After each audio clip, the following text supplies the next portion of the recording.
devenir Dieu, c'est à la fois un blasphème monumental pour certains et un objectif, un idéal à atteindre pour d'autres. Mais il faut bien comprendre, lorsque l'on parle de devenir Dieu,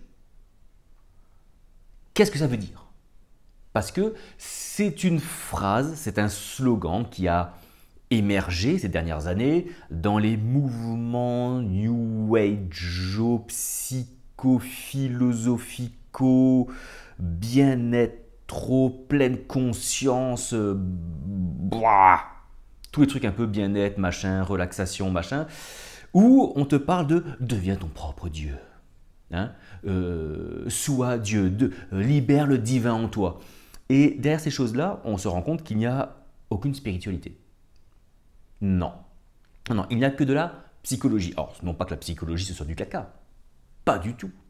C'est super intéressant la psychologie.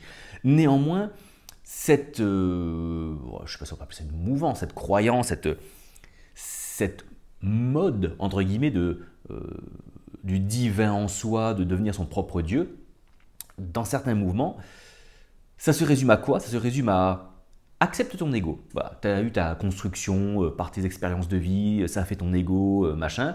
Accepte-le. Hein, on est dans l'acceptation de toute chose. Donc on accepte qui on accepte nos défauts, on accepte nos qualités, on accepte nos traumatismes. On est dans l'acceptation, on accepte tout. Et une fois qu'on a tout accepté, on est OK avec ça. Et donc on est en harmonie avec notre ego. Et donc du coup, comme on est en harmonie avec notre ego, eh bien, on se dit qu'on n'a plus besoin de compenser ailleurs son mal-être, et que donc on devient Dieu. Et c'est ça Dieu, en fait. Ils n'ont pas compris les religieux. En fait, Dieu c'est juste ça. C'est juste accepter son ego et le transcender parce qu'on est d'accord avec. Non. En tout cas, pour moi, non. Ce n'est pas ça. Parce que viendra un moment, tôt ou tard, où malgré toute l'acceptation, tout l'effort psychologique que tu as pu faire pour accepter qui tu es, il y aura toujours, tu seras toujours confronté aux éléments extérieurs. Et comme tu as construit ta nouvelle identité qui est en fait l'ancienne qui est juste acceptée, viendra forcément un moment où il y aura un truc de l'extérieur qui va faire puf, que tu vas prendre en pleine face et qui va faire tout s'écrouler. Et tu vas te remettre en question, etc. Mais bon, ça, évidemment, on ne le filme pas. Hein, et puis bon, 4000 € le stage pour découvrir le divin en toi, ça fait... putain, ça fait cher sans déconner. Hein. Non. Pour autant, être Dieu, devenir Dieu, alors c'est pas forcément un slogan très religieux, parce qu'on va nous dire, ah ben non, on ne peut pas devenir Dieu. Nous, on est des pauvres pécheurs.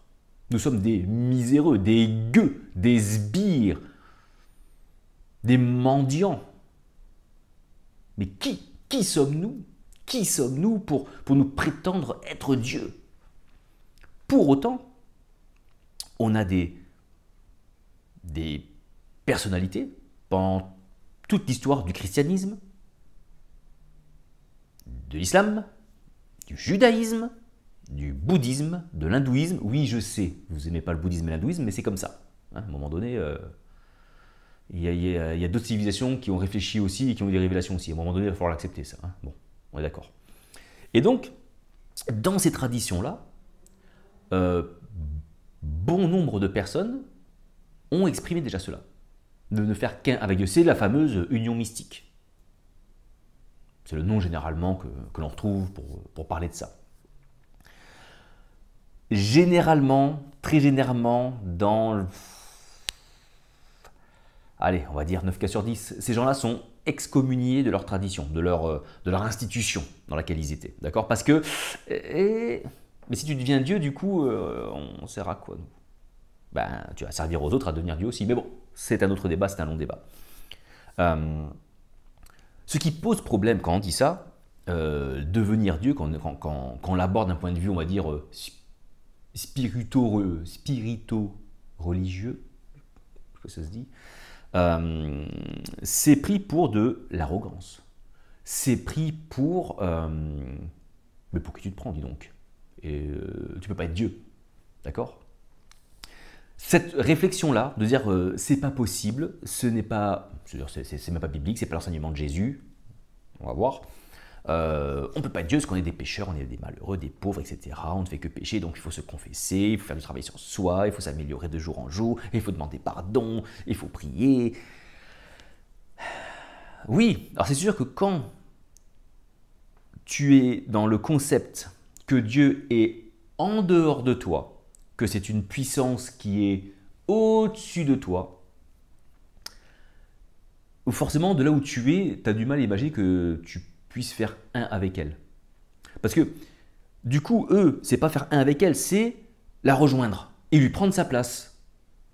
C'est qu'en fait, pour beaucoup, en fait, quand on dit devenir Dieu, c'est prendre la place de Dieu. Et forcément, quand il prend ça, forcément, il y a les références bibliques. Tu vois. Et l'abomination viendra sur le trône de Dieu, machin, tu vois. C'est Satan qui a voulu la place de Dieu. Donc tous ceux qui prétendent vouloir être Dieu veulent chasser Dieu pour prendre sa place. Et donc, Antéchrist, diable, Satan, apostat, ici, oui, voilà. Cette réflexion-là, alors, prends un truc pour mordre très fort dedans, parce que ça va pas vous plaire, mais ce raisonnement-là, c'est quand on ne connaît pas Dieu. Allez, mors très fort dans ton bout de bois ou dans ton morceau de caoutchouc, allez, mors. Je sais, c'est pas bon. Tu ne connais pas Dieu. Tu le connais pas. Tu as peut-être fait des rencontres avec lui. Possible, mais tu ne le connais pas. Moi, je le connais pas intégralement parce qu'encore une fois, et c'est ce qu'on va voir, on ne parle pas d'une quantité, d'accord? Mais je n'ai pas exploré ou je ne me suis pas fait explorer par toutes les facettes de ce que l'on appelle Dieu. Donc, je le connais, mais pas à fond, comme on dirait. Comme je connais bien cette personne, pour autant, il y a des personnes, tu penses bien les connaître, et pourtant parfois elles te font des dingueries, tu ne l'avais pas vu venir. Tu vois? Pourtant, tu ne peux pas dire que bah non, je ne la connais pas, parce que ce qu'elle a fait, je ne l'ai pas vu venir. Non, parce qu'il y a des personnes, tu as beau les connaître, bon, parfois elles font des choses qu'on n'avait pas anticipées, qui n'étaient pas prévisibles. Voilà. Mais n'empêche que cette personne, tu la connais, tu ne peux pas dire que tu ne la connais pas. Tu as passé du temps avec elle, vous avez passé des moments ensemble, vous avez échangé des choses, partagé des expériences, des moments de vie, donc c'est une personne que tu connais. De la même façon, connaître Dieu, ça fonctionne un petit peu comme ça. Maintenant, le problème, c'est ce Dieu extérieur. C'est-à-dire qu'on s'imagine que Dieu, c'est l'anthropomorphisation de Dieu. Oh putain, j'ai réussi à le dire du premier coup ou pas? Anthropomorphisation. Oh, j'espère que c'était la bonne. Bon, t'as vu? C'est rendre Dieu à une échelle humaine. Oui, mais on sait qu'il n'est pas humain, qu'il est au plus... Oui, mais n'empêche que 95% des croyants font un Dieu à leur image. C'est comme ça. On s'imagine un Dieu qui va faire la justice comme un homme, qui va être en colère comme un homme, qui va faire pardon comme un homme. Oui, mais c'est Dieu. Oui, mais en fait, on projette sur un Dieu, voilà, nos propres intentions, notre propre fonctionnement. C'est comme ça. Non, c'est pas vrai. Si. Regardez bien. Regardez bien, vous verrez. Et donc forcément, quand tu as un Dieu qui est si lointain, parce que tu ne le connais pas, parce que c'est toujours un truc extérieur, comme c'est quelqu'un, tu ne peux pas prendre la place de quelqu'un. Ça ne marche pas. En fait, c'est le concept même de Dieu qui ne va pas. Mais pourquoi on n'a pas le bon concept de Dieu? Parce qu'on ne le connaît pas. On découvre le concept de Dieu, alors ce qu'est réellement Dieu, qu'une fois qu'on a commencé à le connaître. Et comment on le connaît? Parce qu'on commence à s'unifier à lui. Ah oui, il n'y a pas 15 000 façons. Hein. Tu connais Dieu à partir du moment où tu commences à faire des moments en étant un avec lui, dans l'union. Et c'est extrêmement biblique. Par exemple, montre-nous le Père, Jésus.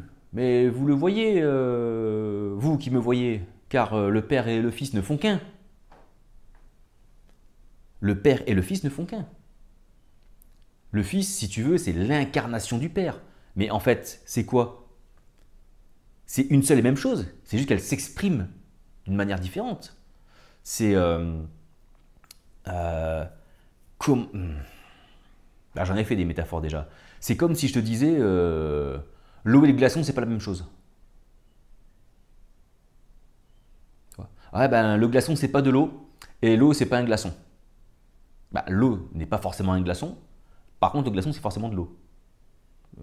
Ouais, j'ai trouvé que ça j'ai trouvé que ça comme métaphore, là, comme ça, en improvisant, désolé, excuse-moi, tu vois. C'est un peu l'idée. Oui, les métaphores ont toujours leurs limites. C'est un peu l'idée. Dieu, ce n'est pas une personne. Ce n'est pas quelque chose de quantifiable. Dieu, on peut dire qu'il y a une intelligence derrière. Et encore, c'est même pas une intelligence qu'il y a derrière, c'est un... Parce qu'on dit c'est une intelligence, mais tu vois, toujours quand on dit ouais, Dieu c'est une intelligence, parce qu'on pense que Dieu a un cerveau comme nous, alors qu'il n'en a pas. Dieu a une nature, voilà, qui fait que c'est littéralement l'amour. C'est-à-dire c'est en fait, il se donne à tout, il se déverse dans tout. À partir du moment où on se laisse remplir, on est d'accord. Mais Dieu, il est ça. Et il ne l'est pas parce qu'il le veut, il l'est parce qu'il est ça. Tu vois, c'est comme moi, j'ai pas deux bras parce que je voulais deux bras, j'ai deux bras parce que j'ai deux bras. Eh bien Dieu, il se donne parce qu'il se donne. Non pas parce qu'il le veut, mais parce qu'il est ça. Hein? Ok? Dieu ne veut pas nous aimer. Il veut pas t'aimer. Il t'aime. Et pas il t'aime dans le sens, comme toi tu peux aimer ta femme, tu peux aimer tes enfants, comme tu peux... Il t'aime dans le sens où il donne tout ce qu'il est pour toi, pour ton voisin, pour Jean-Baptiste, pour Mouloud, pour David Bensoussan, pour Rattache Tamari, je sais pas, j'improvise des noms bizarres, pour Mbolo, tu vois, pour toute personne, indépendamment de sa religion, indépendamment de ses croyances, il se donne parce qu'il est ça. Et donc toute personne qui va, à un moment donné, se tourner pour s'ouvrir et se laisser remplir, elle devient Dieu. Sous une expression singulière, personnifiée, qui est le corps, mais elle devient Dieu. Elle devient Dieu, parce qu'elle en devient une expression. C'est...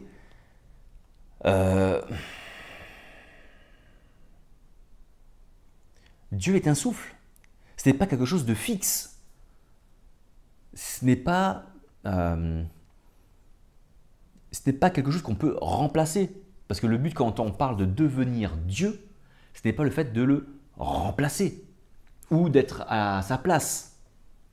Devenir Dieu, c'est incarner ce qu'il est.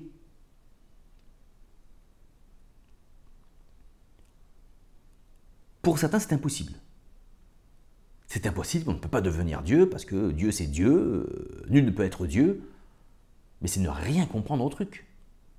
C'est absolument ne rien comprendre, n'avoir rien saisi, rien compris de ce qu'était Dieu. Et c'est pas une tare. C'est pas grave, hein, pas mourir. Hein. Mais c'est à côté de la plaque. Nous sommes pécheurs, donc voilà. Oui, bah si t'es pécheur, t'es pas obligé d'être pécheur toute ta vie, en fait, à un moment donné, tu vois.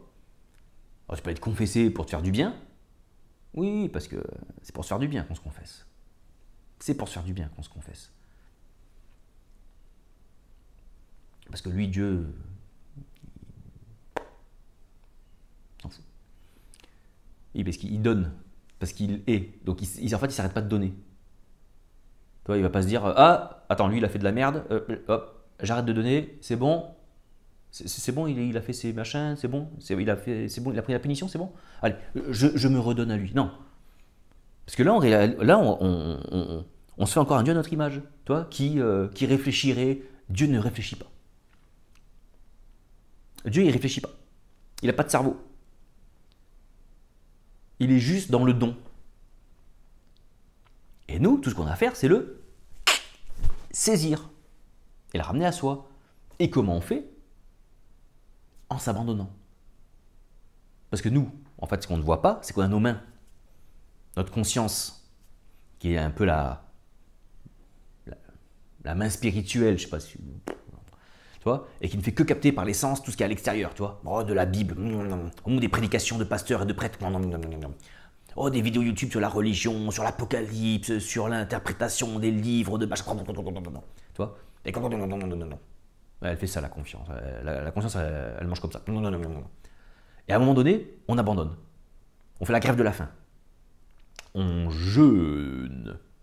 Le véritable jeûne. D'accord? Et on se coupe. Et en coupant ça, il y a un phénomène qui se passe. C'est que tout retourne à Dieu. Et quand on fait ce blackout, ce jeûne, quand on coupe les sens, il se passe un truc. C'est que naturellement, automatiquement, la conscience fait un truc qui s'appelle la repentance. Elle se retourne. C'est-à-dire que comme on ne lui donne plus rien à bouffer, elle fait il n'y a plus rien. Puis elle fait ah putain, ici il y a un truc, mais c'est derrière moi. Et elle se retourne. Oh putain, il y a à manger. Waouh, c'est loin.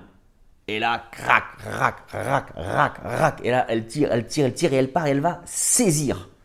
Mais pourquoi la conscience est capable à ce don? C'est ça le don de la foi. C'est ça le don de la foi. D'aller saisir Dieu en nous, dans l'âme, le Christ.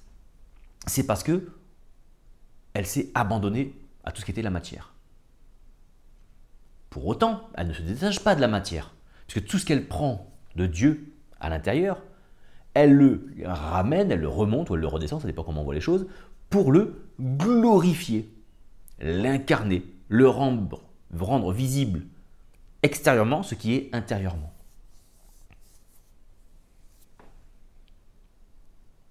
Et donc ce travail-là, ce processus-là, c'est ce qu'on va appeler ensuite la sanctification. C'est-à-dire que on a le bien qui est droit comme ça, c'est le bien. Le bien est droit. Comme ça, c'est le bien. C'est le bien. Et le mal, c'est pas un truc qui est apparu comme ça. Le mal, c'est ça. T'as le bien. Et le mal, c'est ça. C'est une distorsion du bien. C'est quelque chose qui... C'est le bien. Le mal, c'est le bien à la base. Mais qui s'est distordu. Pas qui s'est émancipé du bien, mais qui a été pollué. Et du coup, tout ce qu'il va engendrer ne va pas permettre d'atteindre le but qui est l'incarnation divine, qui est le fait de rendre Dieu vivant dans la matière. Parce que le but, c'est ça. La spiritualité, le spoiler alerte, le but de la vie, c'est ça en fait. Le but de la vie, c'est de saisir Dieu. Alors, tu l'appelles comme tu veux. Ça peut être la vie, l'univers, le cosmos, les principes universels, la lumière, la vérité. On s'en fout du mot. On s'en branle du mot même. C'est de s'en saisir et de l'incarner. Et comme Dieu est Dieu et qu'il est toute harmonie, le fait de l'incarner nous permet, de nous remettre non pas dans la justice de Dieu, mais dans la justesse de Dieu, qui est une harmonie. Et comme tout est harmonieux et harmonie, alors il n'y a plus de confrontation, il n'y a plus d'adversité, ce qu'on va appeler le Satan par exemple. Devenez parfaits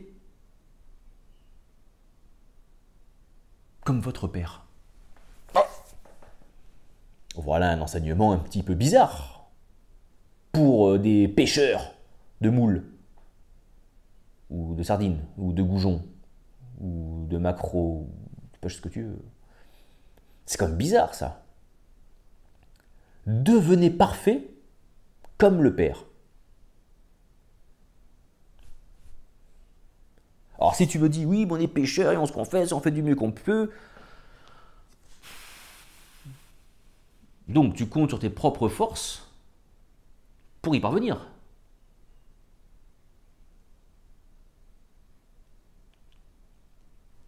Arrêtez.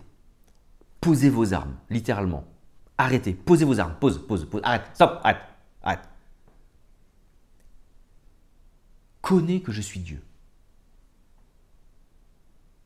Ça, c'est dans les anciens livres, ça, c'est très vieux, ça. Donc, stop, on arrête tout. On arrête, stop. Et la conscience bascule en arrière. Et elle part saisir. Alors attention, il y a un processus, hein. Elle traverse les ténèbres, ça traverse la merde, ça dépoussière le truc. Tu vois? C'est un peu comme... la conscience, elle a senti le truc, mais elle ne le voit pas. Tu vois? Mais elle avance dans le noir, elle ne voit pas, mais elle sait. Elle sait que ça y est. En fait, elle se rappelle de son origine, la conscience. Tu vois le truc? Elle fait, putain, mais si, je connais ça. Et donc, elle fonce, elle passe. Bon, du coup, elle passe dans la mémoire, elle passe dans les traumatismes qui avaient été enfouis, réenfouis. Donc, du coup, comme la conscience est notre réalité, forcément, nous, on se le prend en direct un petit peu dans la face, tu vois, c'est pas agréable. Tu vois, et souvent, les gens, ils arrêtent là, parce qu'ils se disent ah ouais, non, mais moi, j'ai commencé à ce genre de méditation, là, de l'abandon, l'intériorité, c'est, voilà. Non, trop compliqué, parce que je me sens pas bien. Et il y en a d'autres qui vont dire, ah, vous voyez, il se sent pas bien, donc du coup, c'est le diable. C'est le diable. Donc du coup, c'est démoniaque, c'est une pratique démoniaque. Putain, sans déconner. Bon, bref. Soyez parfait comme votre Père, c'est-à-dire sous-entendu dans la tradition hébraïque, devenez parfait comme Dieu. Et comment on devient parfait comme Dieu? Si Dieu n'a pas de cerveau, il n'a pas de morale, c'est pas une perfection, c'est pas être parfait dans le sens je suis parfait, j'ai aucun défaut, parce que là, c'est une espèce de perfection morale, religieuse. Oh, cet homme est parfait. On s'en fout d'être parfait. On parle pas de ça. On parle pas de ça. Parfait littéralement, dans le... Pas parfait littéralement, mais dans les versions araméennes, le mot utilisé dans ce verset-là, et soyez parfait comme Dieu, comme votre Père l'est là, parfait, ça a la notion, en fait, c'est accompli. Soyez accompli, entier. Donc en fait, l'enseignement de Jésus à ce moment-là, c'est, mais en fait, devenez entier, complet, c'est-à-dire, ça veut dire quoi complet? Ça veut dire harmonieux, sans limite. C'est ça l'harmonie, c'est quelque chose qui n'a pas de limite. Je ne parle pas de limite d'un point de vue espace, je parle de limite dans le sens où à aucun moment tu vas taper une frontière, tu vas taper une barrière. Pourquoi? Parce que comme tout est harmonié ensemble, tout va ensemble. Et donc du coup, tu ne rencontres plus de barrières. C'est ça la liberté. Et c'est ça qui fait que tu es complet en fait. Parce que comme tu ne rencontres aucune barrière, tu n'as plus de choses incomplètes, de choses à aller chercher, puisque tout est là. Et où que tu sois, tout y est. Et tout est où que tu sois. Je sais, intellectuellement, c'est quelque chose qui est très difficile à concevoir. Et c'est pour ça que Dieu, on en parle toujours avec des poèmes, avec des images, avec des métaphores, avec des paraboles, parce que pour en parler, c'est compliqué. Et accompli entier comme Dieu l'est. Pourquoi? Parce qu'il est ça. Donc c'est pas Dieu est entier, je vais me mettre à côté et je vais essayer de faire pareil. L'idée elle n'est pas là puisque le Père et le Fils ne font qu'un. C'est parce que le Père et le Fils ne font qu'un qu'on est complet comme Dieu. Et c'est parce qu'on devient complet comme Dieu que le Père et le Fils ne font qu'un. C'est-à-dire que en me laissant remplir, ou en saisissant, vous voyez, ce que quand je dis je me laisse faire, c'est parce qu'il y a cette partie d'abandon, et quand je dis saisir, c'est parce que l'abandon va automatiquement réveiller un instinct de saisie qui est en nous, ce qu'on appelle le don de la foi. Et ça va engendrer ce processus dit de sanctification, comme ça qu'on l'a appelé, et d'incarnation du divin. Et donc tout ça va être un processus où l'on va devenir Dieu. Non pas qu'on prenne sa place, parce que ça n'a pas de sens en fait, parce qu'il n'a pas de place, il est partout. Et moi je ne peux pas être partout. Donc je deviens Dieu dans le sens tout ce que Dieu est, je veux que ça vive en moi, va vivre en moi, va m'animer.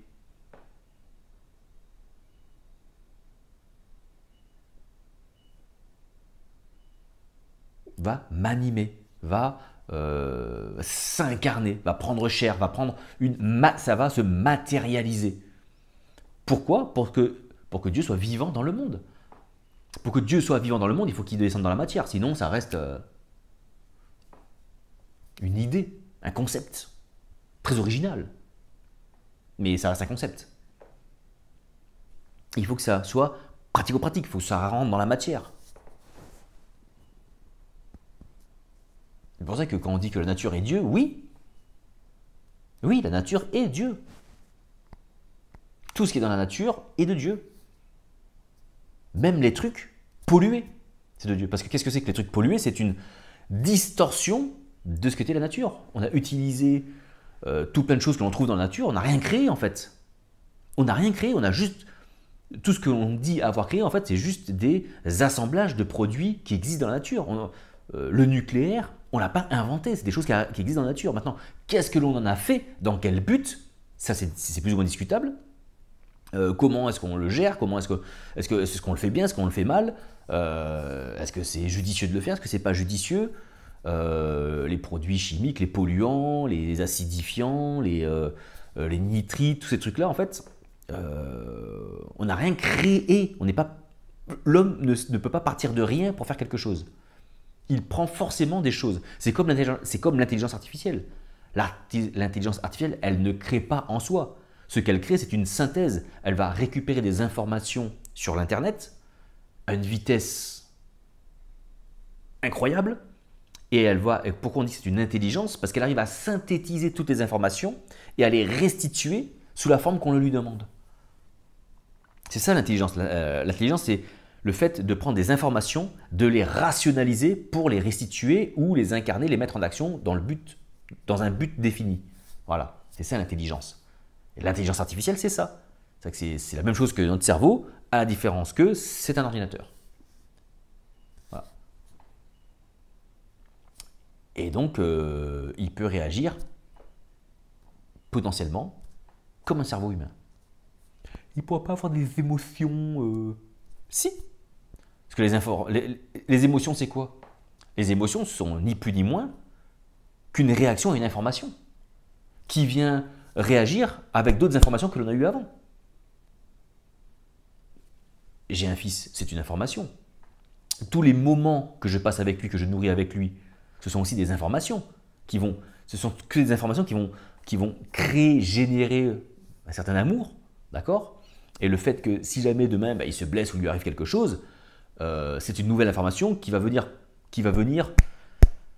se plier à d'autres informations et qui vont générer une émotion, positive, négative. Tout est information, donc à plus forte raison. C'est pas le sujet, c'est pas le débat. Et devenir Dieu, c'est tout à fait possible. Il y a quelques années, j'avais fait une vidéo, je crois que je l'ai supprimée cette vidéo, mais bon, je ne sais pas pourquoi je l'ai supprimée, elle était pas si mal. C'était la théorie de la tarte. Je te remercie, c'est un nom de théorie extrêmement sophistiqué. Et en fait, ça disait quoi ? Ça disait que tout ce qu'il te faut, c'est juste avoir les bons ingrédients. Les bons ingrédients, ils sont où ? Dans le royaume de Dieu. C'est là où il y a toutes les informations, c'est là où il y a tous les principes, tous les chiffres, toutes les lois, qui font que tout fonctionne, d'accord? Que tout est en harmonie dans l'univers. Toutes ces informations que l'on va récupérer, qui sont du divin, sont saisies par la conscience, ramenées au niveau de la conscience, et c'est l'intelligence, qui est pareil, on va dire que c'est un nom de Dieu, et l'intelligence qui n'est pas le libre arbitre. L'intelligence, elle va juste prendre des informations qu'elle a et les rationaliser dans le but de faire vivre Dieu. Et c'est ça le renouvellement de l'intelligence. C'est pas qu'on est plus intelligent qu'avant. C'est juste le fait que notre intelligence restitue des choses, des pensées, des idées, des actions, des paroles, dont la source, dont l'information est divine. Elle est bonne. Parce qu'elle est bon, elle est dans le... C'est juste ça.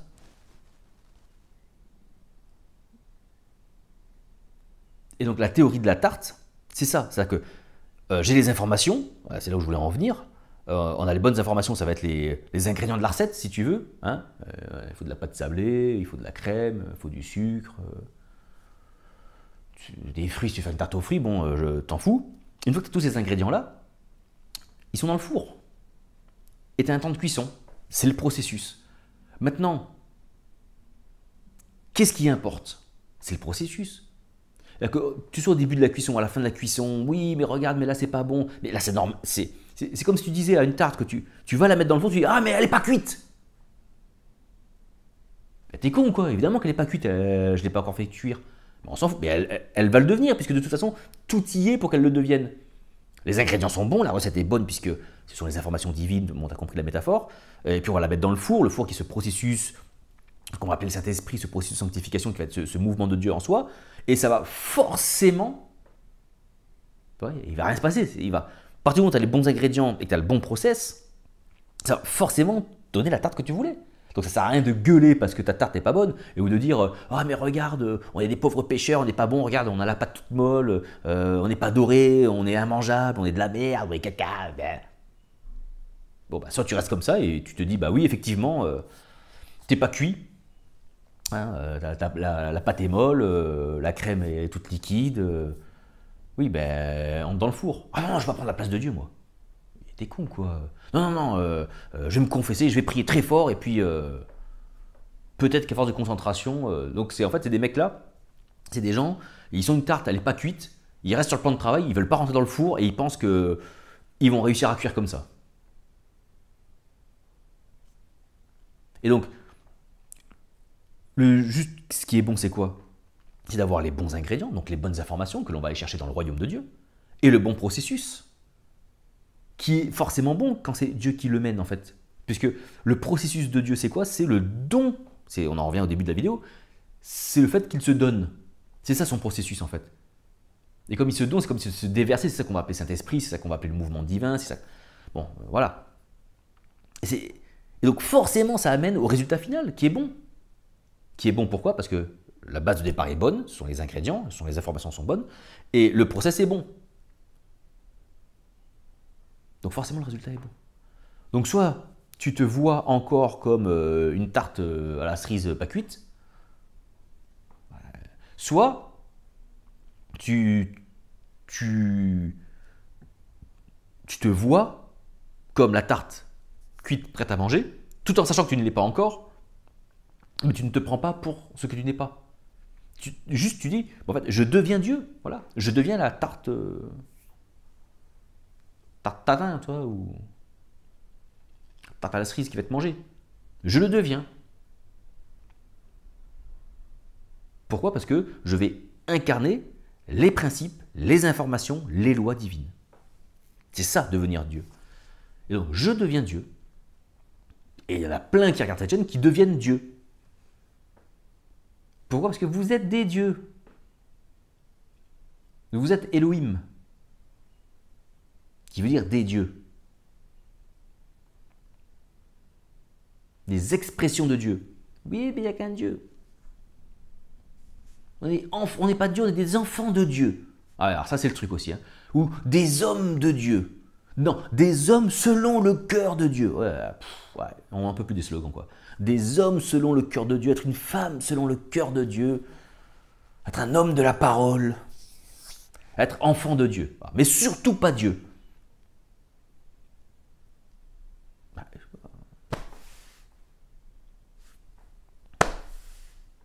Parce qu'on réfléchit encore avec ce putain de cerveau. Ah mais Dieu comme Dieu c'est le Père. Du coup on est forcément des enfants de Dieu parce que c'est un Père, du coup il engendre des enfants. Et en fait on a vraiment une vision anthropomorphique de Dieu. Et putain j'ai encore réussi à le dire du premier coup ce mot-là. Et ça, tant que tu n'as pas rencontré Dieu, tu resteras là-dedans. Tu resteras là-dedans, borné à cette croyance-là, borné à ce concept-là, borné dans ta religion, avec les trucs et astuces de la religion pour essayer d'arriver à un point, putain, je sais pas. Non. Et il y a des milliers, des millions, je sais pas s'il y a des millions de personnes, ça le sera un jour, qui vivent cela et qui tiennent le même discours. Qui tiennent le même discours avec des religions différentes. C'est-à-dire qu'en fait, quand tu dépasses la forme, ces gens-là observent tous la même chose. La dernière fois, j'ai lu quelque chose, j'aurais pu l'écrire. Sans déconner, j'aurais pu l'écrire, c'était la même chose. Je sais plus de qui ça parlait. Je sais plus de qui ça parlait, mais j'aurais pu écrire la même chose en fait. Je me suis dit, mais waouh! Parce que c'est une personne qui, voilà, qui a vécu ça, qui le restitue. Je me dis, mais en fait, ça j'aurais pu l'écrire. On a vu la même chose. Chose. Donc devenez Dieu. Acceptez de devenir Dieu. C'est pas une insulte, c'est pas un gros mot. C'est pas blasphématoire, c'est pas une hérésie. C'est juste la vie. Devenir Dieu, c'est la vie. Putain, c'est beau.